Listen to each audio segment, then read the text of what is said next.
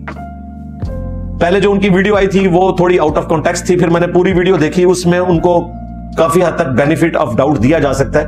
الفاظ کا چناؤ ان کا بہتر نہیں تھا, لیکن میں پھر بھی انتظار کروں گا کہ ممکن ہے کہ وہ اس سے بھی بیک فٹ پہ جائیں, اور اگر کوئی اس طرح کی ایکٹیویٹی نہ ہوئی تو انشاءاللہ پھر میں نیکسٹ سنڈے کو اس کو ٹاپک بناؤں گا. اس سے پہلے بھی آپ دیکھ لیں, وہ اعجاز چودھری صاحب دیندار آدمی, جماعت اسلامی سے تعلق تھا ان کا بھی پہلے, اس جماعت میں آنے سے پہلے. ان کے سامنے ایک بچہ کہہ رہا ہے جی دنیا کے سب سے خوش نصیب ماں باپ جو ہے وہ سیدنا عبداللہ رضی اللہ تعالیٰ عنہ اور سیدہ آمنہ رضی اللہ تعالیٰ عنہا وسلام اللہ علیہا وعلیہم السلام, اور اس کے بعد جو ہے ہمارے لیڈر صاحب کے, ہمارے مہاتما صاحب کے جو ماں باپ ہیں یہ ہیں, اور وہ دیندار بندے سارے سن رہے ہیں. اور یہ تو پنجاب تھا, بچت ہوگی. کے پی میں تو آپ کو پتا ہے وہ بندے ہی انہوں نے قتل کر دیا تھا, جس نے نبیوں کے ساتھ ملا دیا تھا اسی مہاتما صاحب کو. تو پتہ ہے پشتون تو اس معاملے میں بہت سخت ہے, انہوں نے اس بندے کو وہیں پہ قتل کر دیا تھا ایکسٹرا جوڈیشل طریقے سے.